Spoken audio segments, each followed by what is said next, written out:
3 key takeaways. Live with your uncertainty. I think don't necessarily have a plan. Let the opportunities drive a little bit where you land. Go and live in some different countries. I mean, it's an amazing experience to have the different cultural experiences, etc. And you will also experience different work cultures and how companies are run in different countries. This is Pantrium. We bring you the truth of tech leadership and the unfiltered stories of what really happens when no one's watching. From billion-dollar screw-ups to behind-the-scene battles, we lift the curtain on modern leadership and we reveal what it actually takes to build, grow, and lead in this crazy, fast-moving world.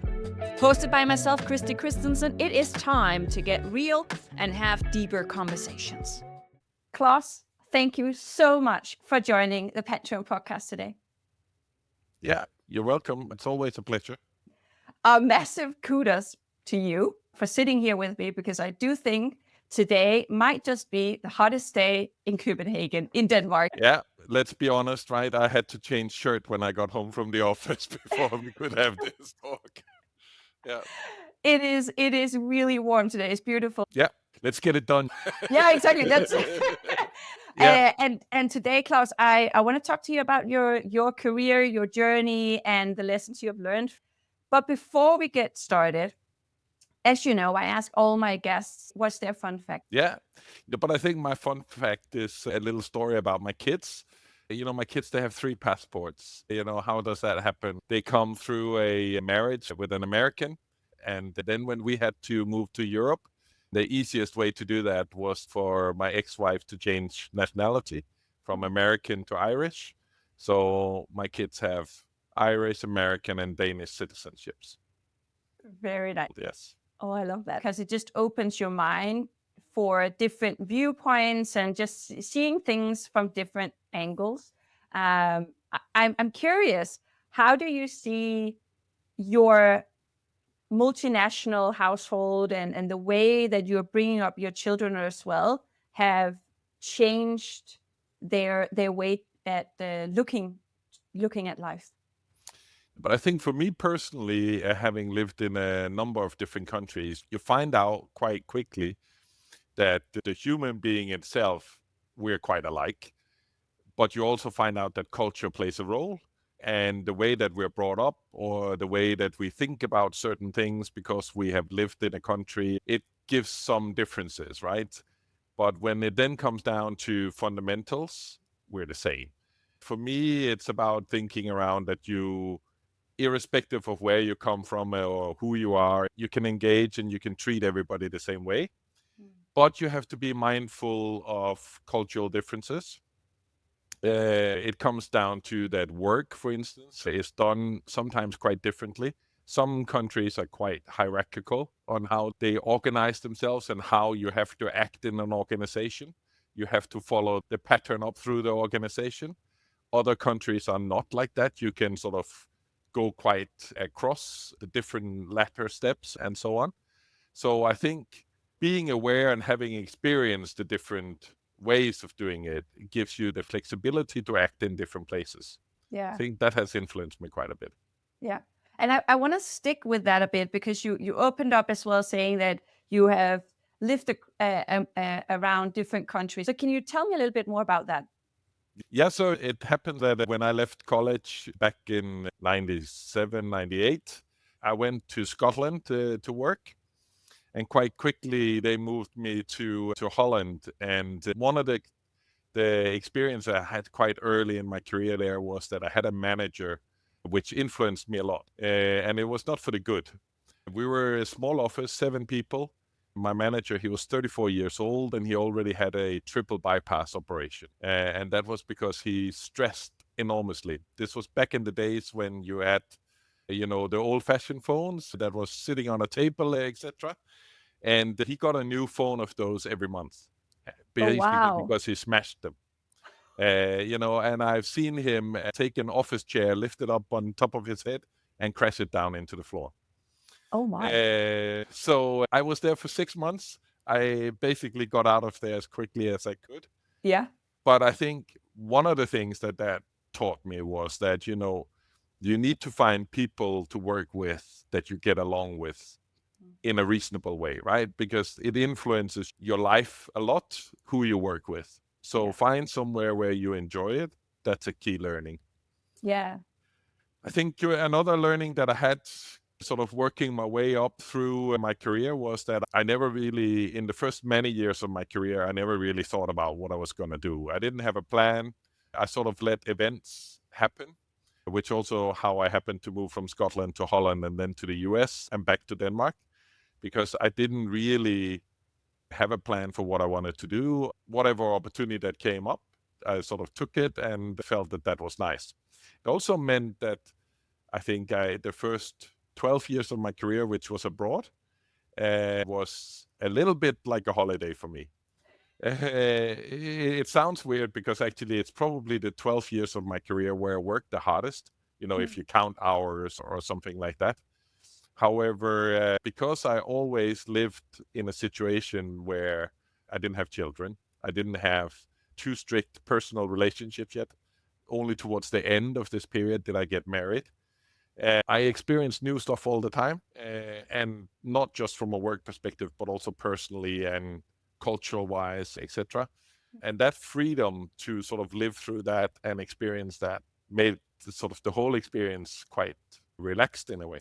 I wanted to just go back to what you said about the work environment as well, because it's so easy to also say that you realize and you move on and you do something else. It's slightly perhaps a luxury to realize that you have to burst away from this. And I've been in a situation where also the work environment was toxic and not it didn't provide me anything positive, and I had to move away. I mean, I was 24, 25 at that point in time, living in a new country. I just moved from Scotland to Holland when this happened, right? And, it put a lot of pressure on me because I now had to find another job in a foreign country where I'd basically never been before, right? Luckily, I was able to do that quite quickly. But because I was in a toxic, as you say, situation, and had to do something about it quite quickly because it was quite obvious that I couldn't stay in that environment. Yeah. And I wanted to ask you, just before we move on to the other point you had, what would you advise others to do if they are in an environment that's not providing them anything good?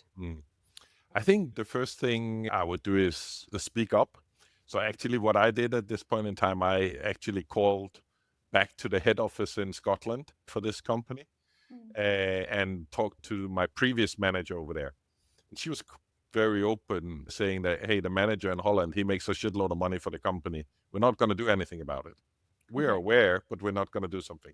Wow. So now I knew my situation, right? So get clarity around it. Try to figure out, is there something you can do about it in the company or not? And if there's not, then take action. I think don't let yourself sit in a situation, and I know it's easier said than done, but don't let yourself sit in a situation where you feel very unhappy every day, because that will impact your life dramatically, both at work, but also at home. You won't be happy when you get home from the office, right? So then rather sort of, even if you have to take a step down, go to a job where you get less money or whatever it might be, take that consequence quite quickly because it's too disturbing to be in that situation.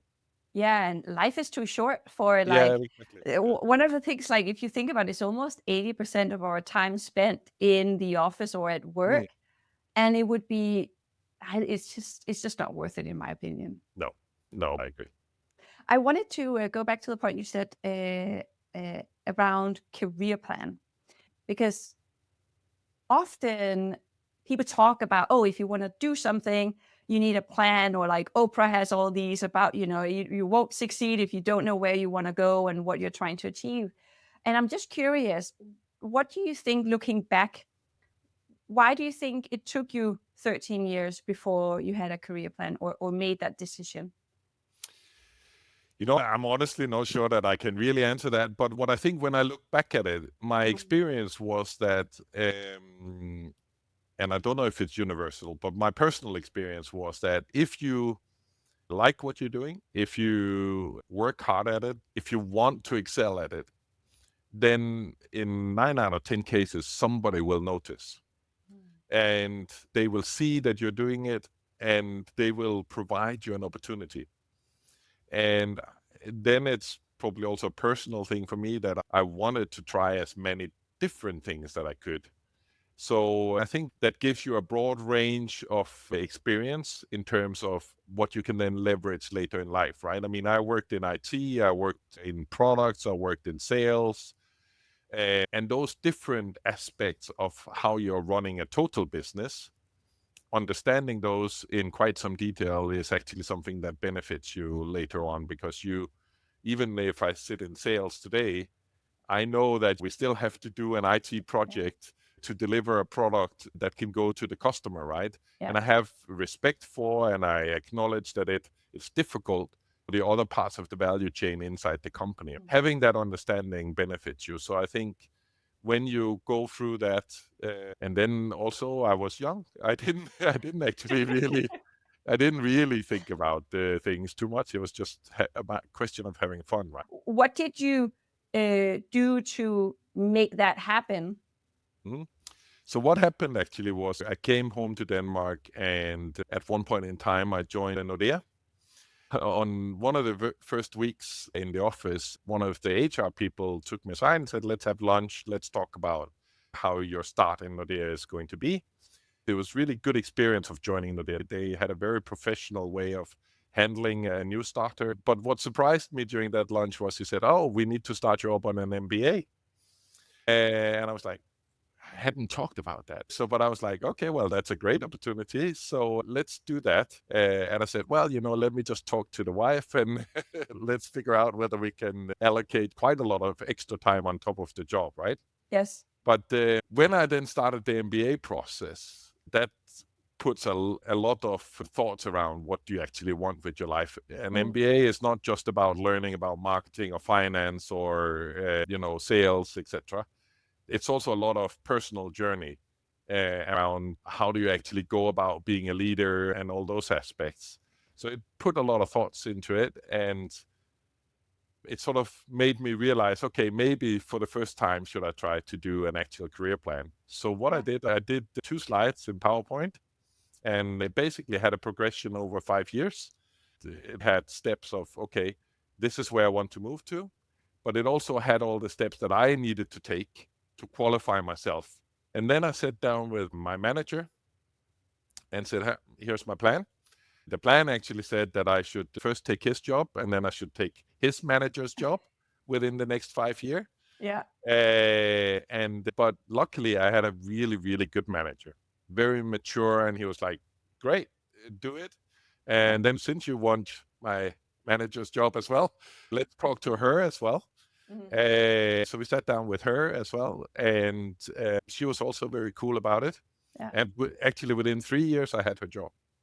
Wow. It requires, I think, that you are open about it. Yeah. That you think about that it's not just you asking for something, but you also have to bring something. Yeah. So have to look at it from both sides. What is it that you can do for the company, and what is it that the company then in return can do for you, right? Yeah. And then you need to find the support from the people above you to do it. And I was super lucky in Nordea that I had a couple of people above me who wanted to support the journey. That's fantastic, because you often also hear this concept of weak leaders are those who get afraid of hiring better people than themselves. So I could imagine that discussion could go two ways. Either they will embrace it and help someone grow, right? Or they could be frightened and see it as a competition and do the opposite, try to kind of push you away. My immediate manager was at a point in his career where he probably wanted to do something else, and probably something where he did not have the direct managerial responsibility anymore. He kind of moved sideways into a program manager role. My manager's manager, she was towards the end of her career, but stayed also in a different role. So I think they were just very good at facilitating that they still had something that they really enjoyed and wanted to do. Yeah. And also lucky, that Nordea is a big company, so there is actually room to move around, right? Yeah. This is, of course, more difficult if you're in a small company where there's less opportunity for moving around. But in this case, it was possible. What was the good things, the good kind of successes from that plan, and the initiatives that help you go and accelerate and over succeed your plan from putting it down from a 5-year plan to a 3-year success rate, right? Yeah, I think that one of the key factors in succeeding with something like that is to be open about it to begin with, so that people around you know it. At least in my case, you had to be a bit vulnerable because I was going to become the boss of my colleagues, right? And I remember the first time I had a conversation with my boss who I was replacing. And I was saying to him, I don't know what the other people are thinking about me. And I don't know how they're going to take that I'm now going to be their manager. And he was saying, well, first of all, you have to remember that 90% of all that stuff is only in your head, right? Nobody else thinks about this. It is, you're going to get formally placed in that position. And then they're going to look at and say, now you are the manager. And then the rest, all their insecurity and uncertainty, are you good enough? Are you better than them? Or whatever you are thinking in your head, is it justified that I get this position? And all those kind of things, it's only in your head. Yeah. Everybody else, if you get the position, it's because they think you're good enough. Yeah. So you need to get past that uncertainty. Then I think the other thing is that you of course have to deliver. I mean, you're not going to get promoted and all that stuff if you don't deliver to something. So, of course, you need to have a combination, I think, of skill and luck. I think that there is always a certain degree of luck in the fact that in this case, I happened to run into a couple of big projects that happened to turn out really well and deliver something, turned out around some customer cases, etc. So that combination of being at the right place at the right time, and obviously having some skills to solve it and working with the team to solve it, that has to be aligned a little bit. Yeah. Would you say that you are a generalist more so than a specialist? No, I definitely grew out of being a specialist. I worked with payments all the way from sitting and testing payment formats, designing new formats in payments in international standard groups, etc., to understanding the business around payments. So I grew up as a specialist and had to become more of a generalist. Yeah. And I think there are definitely arguments in both directions of what is the better way of going to become a manager, if you like, or a leader. But that's probably just because I did it myself. I have a bit more respect for people who actually understands what they're talking about than people who purely talk from a leadership or a managerial perspective. But that's probably a very personal preference rather than one way or the other is better. I don't really think that you can say that. I've also met really, really good generalist managers. So I don't think that there's one way or another that's better, but that's how I came up, at least. Yeah. Oh, that's really interesting. What would you say has been some of the biggest challenges as a leader that you have had to overcome? Well, I think a couple of things have been really big challenges. I think I've had a couple of times teams that, when you do the employee surveys in companies, the results weren't particularly good, and then finding a way of turning that around. So an example was I joined the company in May, and in August, the company survey was there. And my manager called me up and said, Claus, you're on the early warning list. And I was, what's the early warning list? Yeah, what is that? So the early warning list in that company was when you had a really bad result in the people survey. Okay. You're being warned that now you had to go into a process of trying to work out why that was and how to improve it. So, in this company, the normal score was around 75 or something like that. And I think I was down in the 50s. I felt a little unfairly treated because I just joined the company. I was like, but it can't really be my fault that this is the situation. However, the team was where the team was, right? So then I had to try and figure out how to turn this around. I think the bottom line conclusion that I've always had on this is that people needs to be invested in each other, and they need to be invested in whatever purpose it is we're doing. It doesn't have to be sort of the larger company purpose, but it has to be the purpose of whatever that team is delivering. And then it has to be that they need to have some kind of interest in each other. They have to want to help each other if there's a problem or something like that. How do you get there? There are super many ways of getting there. What I did was I tried to see, okay, so who has what opinions in the team, etc. And I think I had one person in the team, and she was quite negative, but she was also quite influential on the other team members. So I was like, okay, I need to work with her. I need to turn her around to sort of turn the team around. And this was a team of 10, 11 people or something like that. I agreed with her that the next time we were in the country that she lived in, could we not have a sort of social event at her place? And she agreed to that. And that social event, in good Danish style, turned into quite a... there was a lot of alcohol, let's put it like that. So we were cooking together, and we were then eating the food, and we were having a few drinks around the food. Halfway through the evening, we had run out of alcohol. And then she was like, oh, but I've just been to Cuba. And out came 3 bottles of rum from Cuba. And the evening was really good. Everybody sort of socially clicked. And the next day we had some funny experiences because people weren't feeling particularly well, etc. But this somehow was a turning point for this team. And I think, honestly, it was all about that she chose to take the lead in having this event. Didn't actually really matter what happened at this event.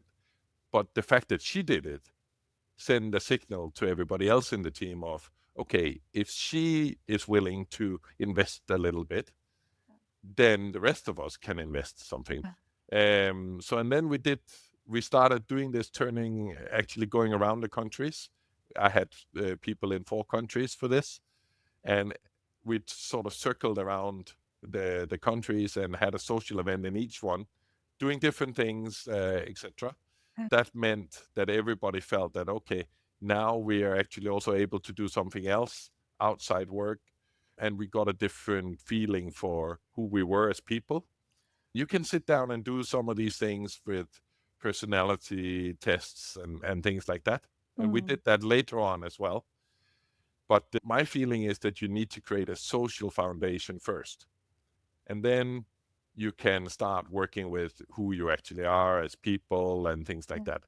But you need to have a certain trust level before you can do that, because else people won't actually open up.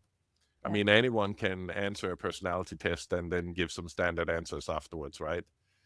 But that doesn't really bring you anywhere. You actually need to be able to talk about the real things. Yeah, and also just the concept of having had, almost have inside jokes now, and Yes. you feel even more connected because you've experienced something together that others haven't. So it also creates this kind of togetherness in a way. Yeah, but exactly. I mean, when I meet the people from that team, everybody is still going, do you remember what we did in Oslo and so on, right? I wanted to take the conversation to the next point around recipes of success. And I'm curious to hear from your experience and how you have gone up the ranks as a leader and bringing teams with you and so on. Have you identified, or have you seen that you have a philosophy or framework that you also lead your teams today? I have been in organizations that have had very structured frameworks for how this should be done. Mm. And I think a lot of them has some very good aspects that you can take with you. Frameworks around performance management, frameworks around how to support careers, frameworks around how you make sure that education happens so that you upskill your team all the time, etc. So I think that you can put a lot of formal structures in around those kind of things. And I've seen various ones which I think are very good. And then I think that there's the more personal leadership that you sort of put on top of that. I've always gone for two angles. One is to be quite performance driven in terms of having clear goals that we want to deliver so that everybody knows what is it that you are running for. And secondly, openness and transparency. So I think people, when they try to say something to me and they beat a little bit around the bush and sort of give me a hint about something, I don't actually pick up on it, right? I'm very bad at that. I don't take sort of the small cues, etc. I always tell people, if you want me to understand something, you know, tell me straight out, hey, Claus, you're really annoying me with this, or could we change that, or Yeah. whatever. But don't sit in the corner and whisper around it because I don't pick it up. And I try to be the same way the other way so that people know where they have me, where I stand on things. So I think those are some of the aspects around that. Yeah. To be honest about your blind spots, I suppose, right? Mm, So that others know how to navigate those, so it doesn't become like, oh, Klaus never hear me or see me or whatever it might be, right? right. Yeah. No, Yeah. no, exactly. None of us are perfect, right? Yeah. So we all have blind spots. And it's about figuring out what they are Mm. and then actually say it to people so Yeah. that they can navigate around it. And then you will find once in a while that there's somebody that don't match with you Mm. because they don't like that style. They don't find that very appropriate or whatever. Yeah. And that you have to live with as well. So sometimes you have to find another job for somebody because they don't like you. Yeah. And that's, of course, not particularly nice. I mean, nobody likes to be told that you're not liked or whatever. And that's part of being a leader. What's your take on learning and development? Also, can you put some more words on how you see learning and development being a pillar or area for leaders? Mhm. Yeah, but I think it's actually quite an important thing. And I can tell you a short time where you don't learn can impact you quite a lot. Mm. So I have a very concrete example. After my job at P27, I had a garden leave period of a year where I wasn't allowed to work. And in that period, which is about 30 months ago, that was when AI really came into force. Everybody started using it at work and everything like that. Mm. And I didn't because I was in Italy learning Italian and other things. And I paid no attention to that development in that year. Yeah. When I then started working for Visa, everybody was using it, and I felt quite behind. So that shows that you need to actually, whether it's formal learning where you go on a course or just the development that are happening in everyday tools and what you do in your job, you need to follow that all the time because else you will quite quickly be behind. Yeah. And I'm curious now, you were talking about AI as well. How do you see soft skills, both as team members and as leaders, change because of AI? Mm. I don't know if I notice it so much in the office yet, but I think I'm starting to notice it in society actually, especially with the younger generation, where you start to see that they engage in their life more or less in a fully virtual world. And I do worry a little bit about how their interpersonal skills in face-to-face situations will actually develop over time. Yeah. I think at least in the role where I am now and the functions in the sales organization, in Visa. My experience is that the personal interaction with the customers and inside the company are still extremely important and vastly outweigh what you can do with AI, etc. However, when it then comes to our products, it's a completely different thing, right? Then AI plays an enormous role. Yeah. But I still think on the social interaction side, it's not there yet. Yeah. And I now you mentioned the younger generation as well, and I wanted to hear from you as a leader and through the years. Have you seen that your own leadership style or leadership styles more generally has changed and evolved, especially also here recently with the social transformation and the push of the younger generation, um, probably changing what it means to work and what Mm. works mean. What's your take there? I have to acknowledge that I'm quite conservative on this stuff. I think it's quite significant what's happening. I see a few trends. I see trends where my generation was very firm on, okay, we get into a job and then we try to excel at it. And we might stay in that same company for a very long time. Yeah. That's completely shifting now. I mean, the new generation coming in, they are much more looking at what can I get out of this rather than being a servant to the company. Yeah. So that's a very big cultural shift between the generations. So that also requires you as a leader that if you want to keep those people, you need to consistently challenge them. They need to have something where they say, okay, I need to have a reason to stay. I'm not staying just because I need a paycheck. I need a reason to stay. So that means that you need to focus on that as a leader. I think something else that I notice is the sort of fluency in work of where does it take place, etc. Also, COVID had quite a significant impact on this. But we were all used to, in our generation, to go to the office 5 days a week, right?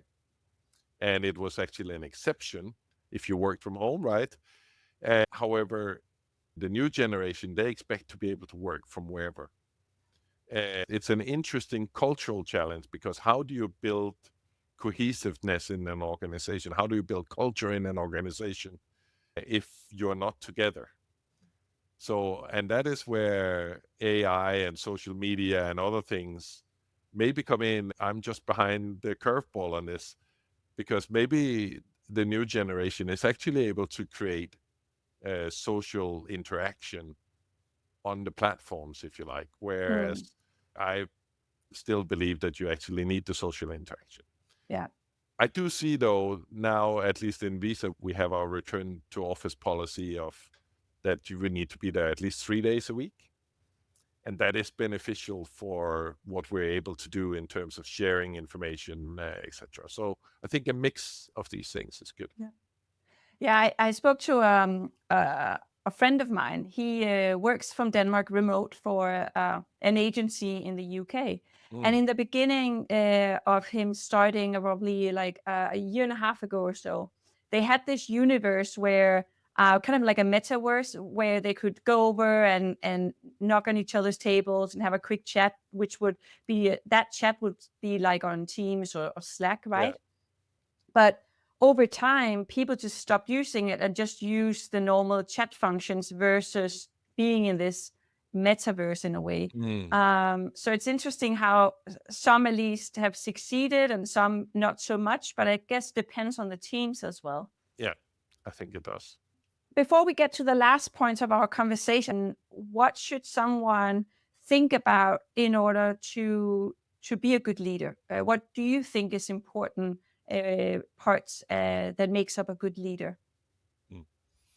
But I think openness, transparency, caring for people. And I don't mean you need to care for everything that happens in their life all the time, etc. But actually caring for the fact that the team and the people in the team get to have a good time while they deliver. Mm. Fostering an environment where it's fun to go to work. And for me as well, also as a leader, don't forget yourself. You also need to enjoy to go to work, right? I think creating that environment is super important. Then there's all the business side of it. You of course need to have some kind of view on strategy, direction, etc.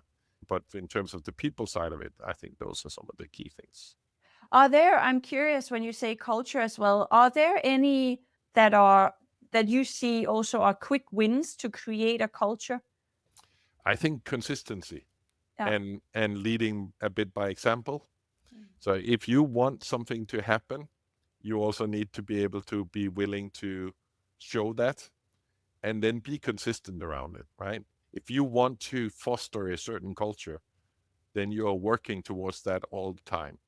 And that means that you need to be consistent in what you do, what you say, how you behave, and actually expect the same from people in the team. So that because then it will come over time, but you can't expect to create culture from one day to another. I mean, it does take time to create culture, because culture is not just doing what you're told, right?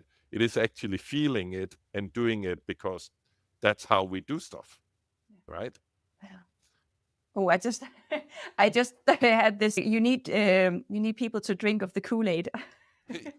Yeah, exactly. No, but I think sometimes, as some companies, right, they Yeah. write down principles of culture and leadership principles, etc. Yes. And all the words are good and right. I mean, I have never found a company where you look at it and say, oh, no, but that's wrong. Yeah, I No, don't believe in that. it's always right. Yeah. But that is not how you create it. You can't write it in PowerPoint and then expect it to happen. You actually need to do it. Oh, yes, I have seen when beautiful posters don't really come to fruition. No, but exactly, yeah. I don't know how many workshops you've been in, right? Where, okay, now let's put all these posters up on the whiteboard, and then we go home and everybody's forgotten about it because it's not Yes. actually what people do. Yeah. So as a Uh, leader, you need to show, hey, this is how I want it done. so true. Claus, I wanted to bring us to the last part of our conversation, where we're going to look a little bit into the future. What would you like to see in either your industry or leaders in general in technology do in order to win? I think this is hard to say coming from the company I come from, because we are quite conservative around how we publicly address things. But I would love for people in corporate life to have a bit more of a position on social aspects. So actually that corporate leaders participate in the public discussion around whatever topic is up at the moment. It could be anywhere from having a view on social issues in the country you live in, or whatever it might be.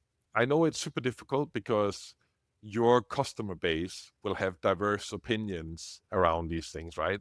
So you cannot have it about too controversial things, etc. But on the other hand, I think it would be interesting if corporate leaders took heavier positions. And this is sort of a general aspect, but it's probably a bit of a dream to think that happens, because companies in general tend to stay away from taking too strong opinions.